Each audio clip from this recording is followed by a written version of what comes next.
Welcome to our used 2015 Summerland SM2600. Starting right in the back bumper here, if you just reach in, pull that cap out of there. Inside of the back bumper, you're going to find your sewer hose. Just take note of those two ears and the adapter here. That's how I'll be hooking it up to your sewer system. And the hose itself, once fully extended, is about 20 feet long. Just keeping it stored in the back bumper back here, just help keep any sort of stench out of the unit, keep things that little bit cleaner for you. Then that cap just presses into place. Step forward and we got your sewer system here. So basically that cap there, you're just going to press it in, pull it off of there, and then you can see it's got the same two ears on it that your sewer hose had, so it'll attach the same way. Press it in until it clicks, and that's that. On the left, this is actually your black valve there, so as you slide that out, that'll dump out your black tank. Black tank is going to be filled from your toilet, so it's of course going to be your dirtiest water. So we'll be doing that first. Once that's done, you can then come to the gray valve right down here, slide that out, it dumps out the gray tank. Gray tank is going to be filled from your kitchen sink as well as your bathroom sink and your shower, so typically cleaner water, so we'll dump that last to help keep that hose as clean as possible. Up from there in the back corner here, you've got your cable and satellite inlets. Just a coax cable plug into there, fire up at your TV location. Exterior shower here, so you may notice, so if you get the dog out running around, so you know he's gonna get muddy eventually. So you got the hot and cold water out here with the 3-foot hose and the standard head. So if he's getting muddy, you can spray him off where he gets inside. Once you're done, you're just gonna tuck that hose back away and line up that handle underneath the handles there and lock her back down. Straight down from there, we've got a stabilizer jack here. You'll also find them in the front of the unit as well. What they're going to do is they're just going to run down and contact the ground, give it another turn or so just to firm it up, and it'll just get rid of any sort of bounce or sway that you see you got in the unit right now. Just keep things firm while you're out camping. Straight up from there, we've got your power port. So as you flip that open, you can pull your cord on out of there. So standard 30 amp end, most campsites are going to have that. You can plug straight on in. And pulling that guy out of the unit, he is about 25 feet long. So we're just going to plug that straight on in, and there we go. Up above that is just a vent for your fridge, so nothing back there for you to worry about, just kind of a service port. Up from there, you've got a stove vent, so of course propane stove inside is putting off fumes whenever you're using it, so we got a fan in there to clear those fumes out, and then this flap here just to allow that air outside. Once you're done, you get a little ear on either side. You're just gonna kind of slide that over towards the middle, and just holds it from popping open, keeping any dust from kicking up in there while you're traveling. Connection on the right there, that's your city water connection, so you take your water hose and plug it into there, turn on the water, and that'll pressurize the lines throughout the unit. To the left of that, you got your freshwater connection. So the same water hose will just plug into there, turn on the water, and that'll fill up your freshwater tank. You know that tank is full once it starts spitting water out of that vent there. Your drain for that tank is just right down here, so you can see that little valve back there. We've got that opened up right now, so it's drained itself out. When you're filling it up, you of course just want to close it back off. And your storage compartment's up front here, so it just opens up, has a little finger on the side to hold it open for you. Inside of here, you're going to find your water hose. Inside of that water hose, you're going to find that park adapter. So your 30 amp cord will go into there, 15 amp to a standard outlet. So if you're looking to charge your batteries or run your fridge, you can. Around front of the unit, you get this little box there, so that's housing your battery. So as long as you're plugged in through that short cord in the back or your 7-pin to your tow vehicle, that battery is charging for you. These two knobs there, if you loosen them off, push them back, you can open it up and you get access to your propane tanks. For the video, I'll just pull this right off. Then we can show you your changeover in the back here. So you see we're currently pointed over to this tank, letting us know we're running off of this tank right now. There's a little indicator back there as well. So it should currently be green, letting us know that we've got propane in the system. If it were to go red, it's just letting you know you've no longer got any propane in there. So at that point, you just check which tank you're running off of. Close that one off and open up the other one and switch that changeover over there. While we're running off the other one, you can get the one filled. Up front, you get your power tongue jacks. On the right there, you get your light switch. Turns on the little lights inside. And then up is up and down is down. On the other side of the unit, you got the other end of your storage compartment here. So this customer's opted to go with a few accessories, so we've just got those stored in here for him. There's also this little jack in here, little 3/4 inch end on it, just fits onto all of your stabilizers so you can run them up and down. Couple steps back, we get your exterior speakers here, your porch light in the middle, and then just a little T-handle there for holding open the door. Your fire protected outlet, resets just inside of the unit. Back behind that, we got the exhaust for your furnace here, so if you're ever running a furnace, you just want to make sure it's not blocked off. It does get hot. Little storage compartment back here is also accessible from inside of the unit. And then in the back, we get your hot water tank back here. So you got that keyway there, you're just gonna line that up and you can pop it on open. All your controls for turning this guy on are just inside of the unit. Before we ever turn it on, we just wanna hit that relief valve there, make sure that shot of water comes out. A bit of water coming out is just letting us know this tank is full. It's safe to fire it up and we're not gonna burn anything out by doing so. Once we get inside and fire it up, I will go over reset procedure, and the button that I'll refer to is just right here. And then we get your spare tire back here, and that's about it. So we'll make our way inside of the unit now. Here's this handle here, just up 90 degrees, it falls into place, then we can open up the door.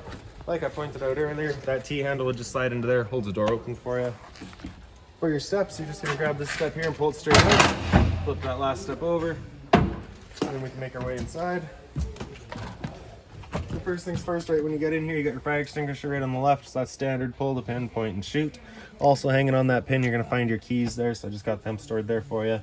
Right beside it, that little white box is an LP detector, so propane's heavier than air, it'll sit on the floor. That guy will detect it and start going off just like a smoke detector. Then up the wall here, you get a couple of switches. The one on the left there does your porch light outside. One on the right does your one interior light here. The rest of the lights throughout the unit are just on their own switch, as well as up front. We'll get to those when we get to those. Up above your light switches, we've got your awning. So press and hold out, and that awning will make its way out.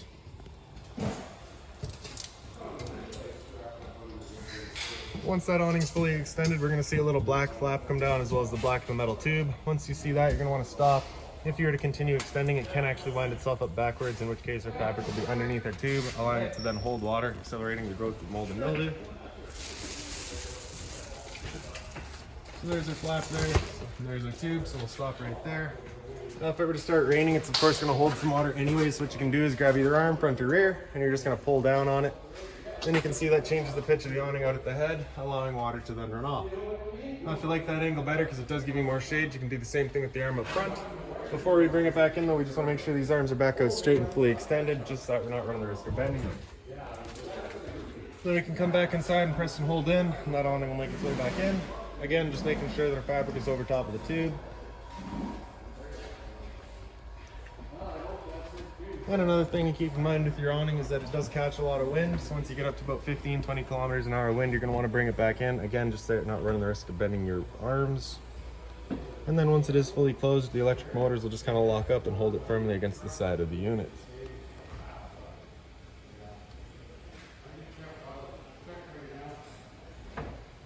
Simple as that. So now we'll come up into the bedroom here. So like I said earlier, all your lights are just on their own switches. You also get one right above the head. Storage all around it. Closet space on the sides, and then just storage up top.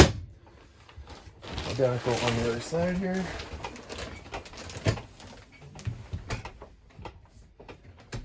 If we pick up the foot of your bed, you get access to a little storage compartment down there. Power outlets in the back there. And then up on the wall here, you've got your carbon monoxide alarm. It's going to go again. Below that is your emergency exit. So you're pulling this red tab to get rid of the screen, taking this handle here and throwing it outside, hopping on out. Just kind of your standard blinds throughout the unit as well. The curtain for this front bedroom is obviously just what shuts it off. And then your couch here, it does fold down. So if you pick up the base, you can fold it down. And then if you kind of look underneath, you could use it as a little bit of storage if you wanted to as well. That hole the previous owner has done to be able to run through, presumably to power. All right. And then just your storage up top here. Right by this window, we've got your smoke alarm. Power outlets on either side of the window there as well. Up above the sink, you have a little storage. That power outlet back there is just for the microwave. Above the sink, you got a little light, hot and cold water, of course. Customers also opted to go with the fold-up sink cover, so we just got that in there for them. A little bit of storage down below, just being mindful of our drains and our water lines. And then if you're looking to winterize the unit yourself, once it comes time, your water pump is just right down there. And we got your microwave up top here. It's pretty standard, just like home. Down below that is your range vent, so you got a light as well as your fan. So this is that fan that you want turned on to evacuate our fumes. The cover here, you're just going to pick it up, kind of fold it in half, send it towards the back, just make sure it falls into place, that'll lock it down. Then you're going to grab a lighter, turn it up to light, and you can see they just fire all right up. Definitely would recommend a longer lighter than your standard Bic, but the Bic does work. To fold it down, you're going to pick that up, fold it back in half, it falls down into place. For the oven, you're going to grab that knob, turn it over to pilot, and press and hold. Grab a lighter. Again, a longer one would be better. But you can see right in the back there, you get that pilot light going. Once you get it going, you just want to hold the knob in for another couple of seconds, then you can release and the flame will hold itself. Turn up to your desired temperature and she fires right up. Once we're done, if we turn it back down just to pilot, it'll hold just the pilot light for us. But if we're traveling or leaving the unit for a while, we just want to make sure it's right off.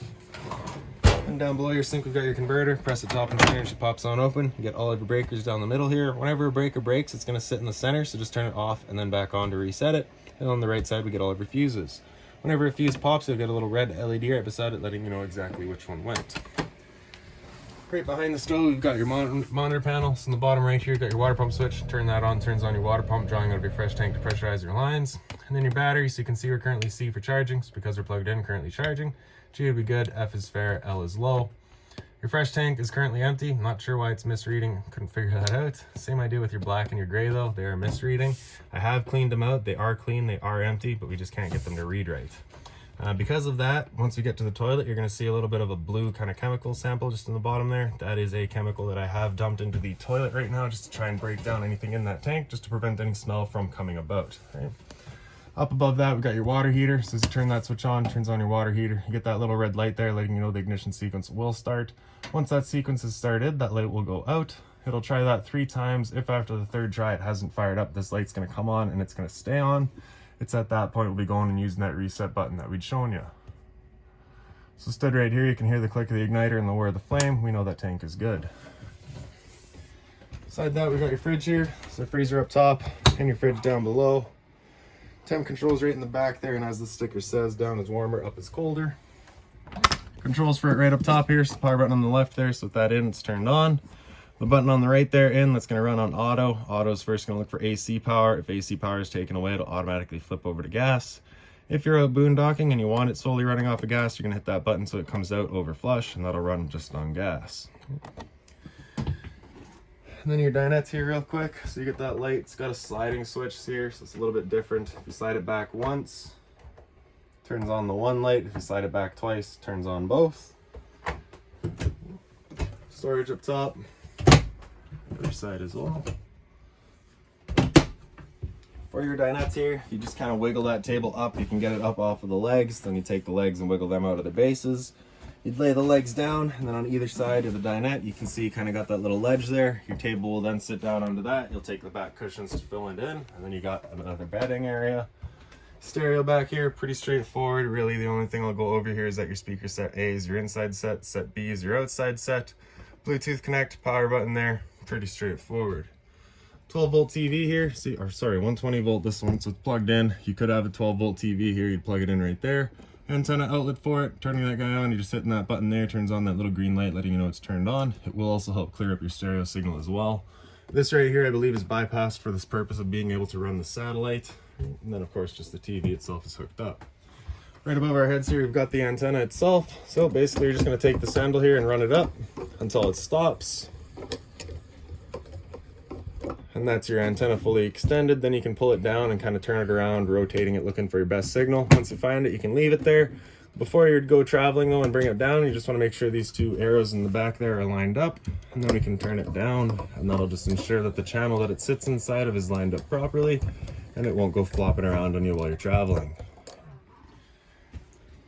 And then back here, you got your bunkhouses, or the little bunk spaces, so you get the light up top as well as down in the back corner there. So they're just on their own switches. A little bit of storage here as well. Now again, if you're looking to winterize the unit yourself, if we pick up this mattress here, you get this panel that you can lift up as well. That top panel there will slide back, gives you access to your hot water tank. And then into the, oh, I guess we got a sink here. So we've got a little light up here, as well as your medicine cabinet there. GFI protected outlets, test on the bottom, reset on top. So if you ever have outlets that don't work, it's the first thing you should check. Beside that, we got the outlet for thermostat for your furnace. So that slider all the way over to the left, that's it turned off. With it all the way over to the right, that's it turned on. Max heat. Anywhere in the middle there is going to be your temp selection. Then your readout's just in the bottom here. So this grill kind of right by my feet here, that's the return air for your furnace. Just to make sure it's not blocked off.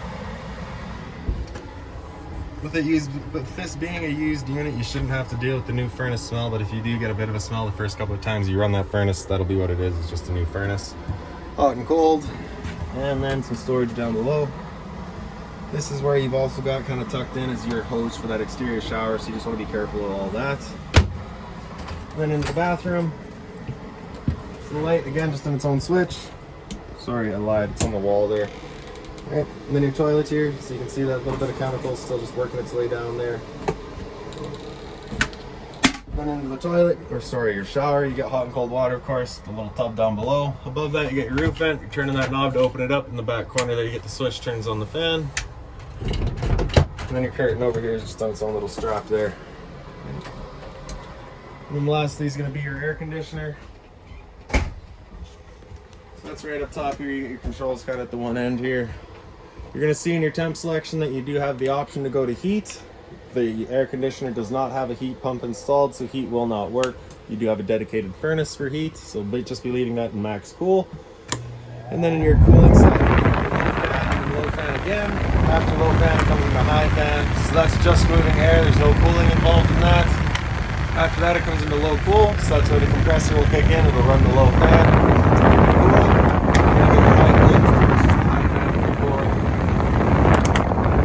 Your ducting for it, well, there isn't really ducting for it. You have outlets for it on either end. You're just kind of turning those just to choose where you're shooting the majority of your air. Same thing on the other end here. And really, that's about it for this unit. If you've got any other questions on it, please feel free to give us a call, 204-237-7272.